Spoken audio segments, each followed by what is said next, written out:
பிரியமான அன்பு சகோதர சகோதரிகளே, உங்கள் உள்ளான பண்புகளில் பரிசுத்தம் தேவை.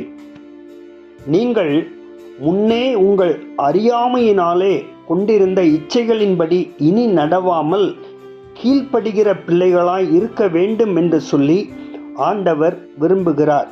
ஒருவேளை நீங்கள் முன்னே உங்களுடைய அறியாமையினால பலவிதமான பாவங்கள் நீங்கள் செய்திருக்கலாம்.